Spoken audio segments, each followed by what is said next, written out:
complément quant à la kéchérisation d'ustensiles pour Pessah. Alors pour la plaque de Shabbat, alors a priori on fera 3 choses. Premier point, on va faire en sorte qu'elle chauffe pendant 1 heure. On essaiera, si on peut, mais alors faut faire très attention parce qu'il y a quand même l'électricité là-bas, mais de verser sur la plaque d'un koum-koum de l'eau bouillante, et en plus on recouvrera la plaque avec du papier aluminium épais. Si on ne veut pas faire le hiroui mekterishon avec le koum-koum, on pourra aussi se contenter de réchauffer pendant 1 heure notre plaque et puis après de la recouvrir avec du papier aluminium épais. Autre point important, et le Rama et le Admor Zaken écrivent qu'on ne pourra pas utiliser, même à froid, des ustensiles qu'on aurait dû cachériser si on les avait utilisés à chaud.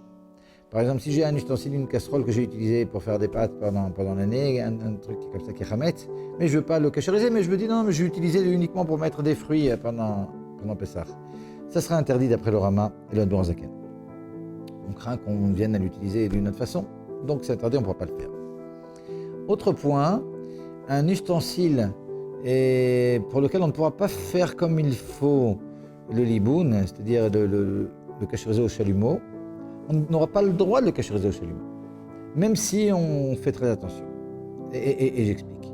Si j'ai une poêle en téflon, par exemple, une poêle en téflon, c'est quelque chose qui s'abîme si je le cachérise au chalumeau. Alors c'est vrai que, en général, c'est quelque chose qu'on va utiliser, c'est pour ça qu'on utilise des poêles en téflon sans huile.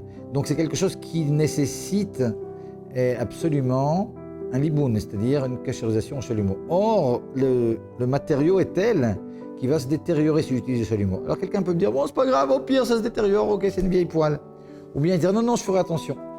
Non, on n'a pas le droit, dans la mesure où on craint que la personne ne fasse pas les choses comme il faut exactement, on craint qu'il ne les fasse pas comme il faut, et donc on interdira de cachériser une poêle en téflon, et c'est vrai pour tous les autres ustensiles pour lesquels on ne peut pas bien faire le liboun.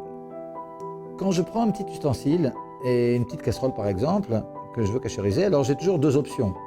Soit la cachériser à l'intérieur d'une grande casserole, comme tous les ustensiles qu'on a déjà cachérisés dans la grande casserole, comme on a vu dans un cours précédent, soit utiliser cette petite casserole comme Klirishon lui-même, c'est-à-dire comme ustensile dans lequel je vais mettre de l'eau que je vais faire bouillir, et ça va déborder, etc., etc.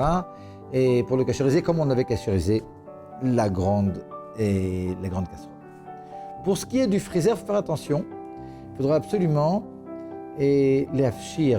Les hafshir, c'est-à-dire, je ne me rappelle plus du mot en français, mais faire en sorte que je retire la prise et puis que la glace fonde.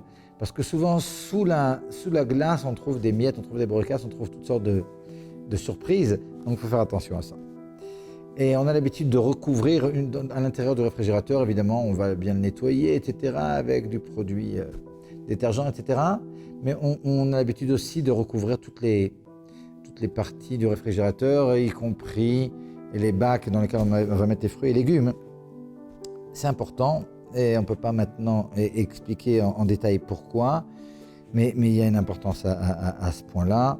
Et si vous voulez plus de détails comme ça, allez voir ce qui s'appelle Kavush Kimbushal, et vous comprendrez pourquoi, sinon vous pouvez toujours téléphoner.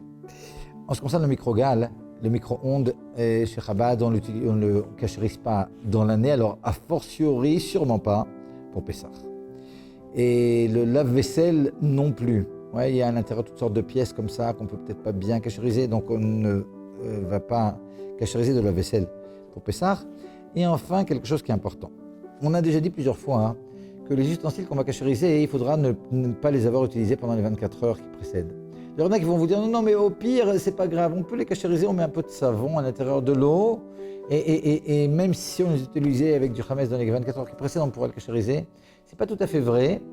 Parce que d'après le Shulchan Aruch, la seule chose qu'on sait, c'est que de l'eau, elle peut faire la gala, elle peut extraire ce qu'il y a à l'intérieur des parois. Mais de l'eau avec du savon, on ne sait pas comment ça fonctionne. Donc ce n'est pas vraiment quelque chose que l'on peut faire et on ne le fera pas. Donc on attendra 24 heures après la dernière utilisation à chaud pour pouvoir cachériser des ustensiles. Moment of Wisdom. Sub-brief and life-changing moments. Join us. Subscribe to Moment of Wisdom channels on YouTube, Telegram, Facebook, Instagram, and WhatsApp.